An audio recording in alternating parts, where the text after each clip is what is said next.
안녕하세요. 짜몽천사TV의 애비입니다.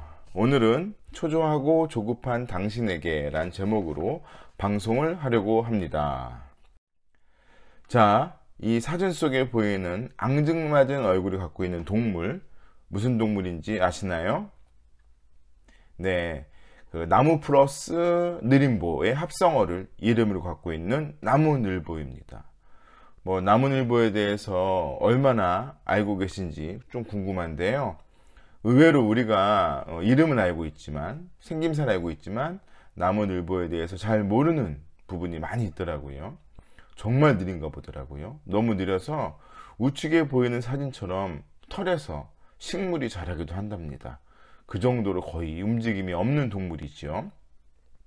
근데 이 나무늘보에 대해서 몰랐던 몇 가지 사실을 알려드리려고 합니다. 첫 번째, 나무늘보는 정말 느리다는 겁니다. 시속이 0.9km래요. 그러니까 1시간에 900m 정도로 이동하는 거지요. 근데 이런 느린 나무늘보도 물속에서만큼은 굉장히 빠르다고 하네요. 두 번째, 나무늘보는 일주일에 한 번 배변 활동을 한다고 합니다.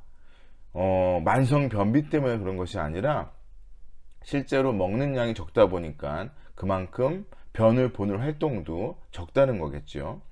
그리고 세 번째, 나무늘보는 하루 중에 대부분의 시간을 잔다라는 거죠.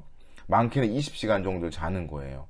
거의 깨어있는 시간이 4시간 밖에 안 되는 거죠. 먹는 시간, 그러다 어쩌다 용변 보는 시간, 이 시간을 제외하고는 거의 잠을 자고 있다는 거죠. 그리고 이 네 번째, 나무늘보는 낯을 가려서 주로 혼밥을 한답니다. 그러니까 어울리는 것도 굉장히 힘든 거죠. 그리고 다섯 번째는 굉장히 의외의 모습인데요. 이 나무늘보가 짝짓기만큼은 격렬하게 한다는 거죠. 짝을 차지하기 위해서 심하게 다투기도 한다고 합니다.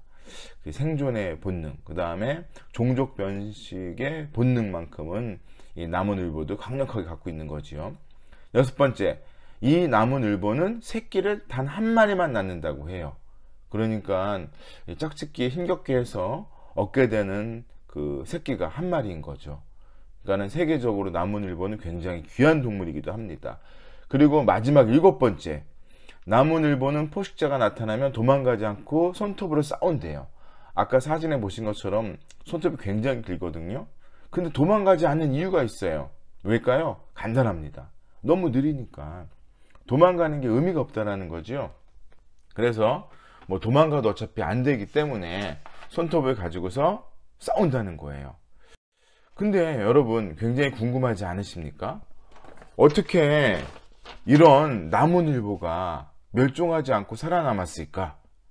궁금하지 않으세요? 그래서 제가 나무늘보의 생존 비밀을 알려드리려고 합니다. 한 세 가지 정도가 있는데요. 첫째는 근육량이 덩치에 비해 극도로 적어 대사량이 적다란 얘기예요. 이 말은 뭐냐면요, 아까 조금 전에 언급한 적이 있지만 먹는 양이 굉장히 작고 작은 양으로도 사는데 문제가 없다는 얘기죠. 그러니까 기본적으로 나무늘보는 소식을 한다라는 얘기입니다.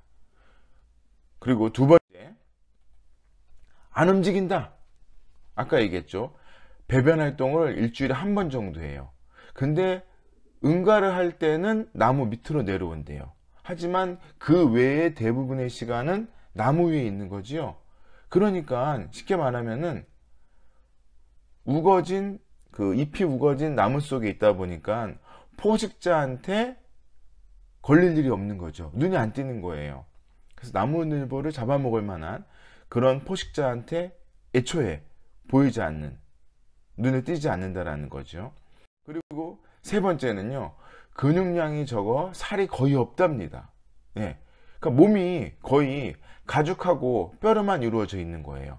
이 말은 뭐냐면은 쉽게 말하면 맛이 없다는 얘기예요. 가죽하고 뼈밖에 없으니까, 살이 없으니까 맛이 없겠죠. 일단 먼저 나무늘보를 잡아서 먹어본 포식자들 사이에서 나무늘보는 기본적으로 맛이 없는 동물이라는 거죠. 그래서 싸워가면서 잡아서 이겨봤자 맛이 없으니까 먹을 필요가 없다라는 거죠. 웃긴 게 이 지금 세 가지의 이 나무늘보의 생존 비밀을 보면은요, 이렇게 정리할 수 있습니다. 느리게, 눈에 안 띄게, 그리고 쓸모없게, 이렇게 나무늘보는 진화해 왔다라는 거죠. 이것이 놀라운 이유가 바로 뭐냐면은, 오늘날 현대사회에서 인간에게 강요하고 있는, 이 사회가 강요하고 있는 모습은 빠르게, 그리고 두드러지게, 그리고 경쟁력 있게 성장해야 된다라고 얘기를 하고 있다는 거죠. 이게 오늘날 우리들에게 이 사회가 요구하는 것들인데, 놀랍게도 나무늘보는 이 사회가 요구하는 거와 정반대로 살았기 때문에 생존할 수 있었다는 겁니다. 굉장하죠? 자, 그래서 저는 이 나무늘보의 삶을 통해서 무용지용이라는 한자 성어를 떠올리게 됐어요. 무용지용. 여기에 어려운 한자는 없지요. 쓸데없는 것이 굉장히 필요한 것으로 사용된다. 뭐 이런 뜻이죠. 예. 그리고 이 사자성어와 더불어 제가 떠올린 것은 바로 이겁니다. 대기만성. 큰 그릇은 늦게 만들어진다. 예. 어떻게 보면 이 두 사자성어가 서로 같은 의미를 갖고 있다고 볼 수 있는데요. 이분이 누군지 아시죠? 유명한 영화 배우였고, 그 다음에 지금은 영화 감독으로 더욱더 이름을 날리고 있는 클린트 이스트우드입니다. 이분은 뭐 황야의 무법자라는 영화로 이미 많이 알려져 있죠.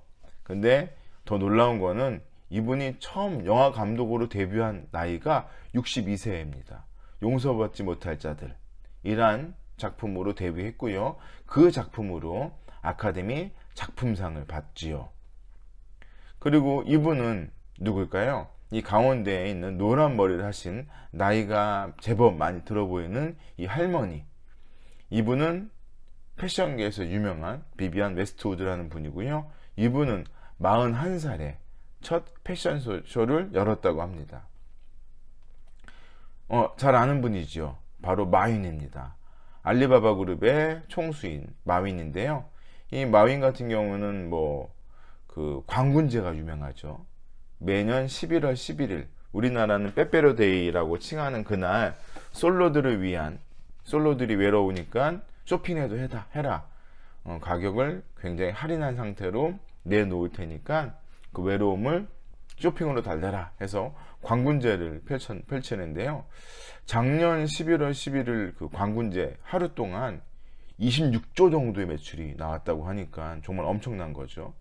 그런데 이 알리바바 그룹의 마윈은 35세 첫 사업을 시작했다고 합니다. 이게 우리한테는 별거 아닌지 몰라도요, 중국에서 보면 굉장히 늦게 사업을 한 편이라고 합니다. 뭐 다른 나라의 사람들 뿐만이 아니라 우리나라에도 대기만성의 표본 같은 분이 계시죠. 바로 소설가 박완서님이십니다. 이분은 무려 40세에 등단을 했어요. 요즘 등단하는 분들의 연령대가 20대, 늦어도 30대 초반인 거에 반해서 이분은 굉장히 늦은 나이에 등단하셨지만 왕성하게 좋은 책들을 많이 내셨지요. 자, 오늘 제가 드린 말씀을 통해서 전달하고자 하는 것은 바로 이겁니다. 느리다고 늦는 것은 절대로 아닙니다. 느리다와 늦는 것은 다른 의미를 갖고 있는 거고요. 그리고 느리다고 도태되는 것도 아니라는 겁니다.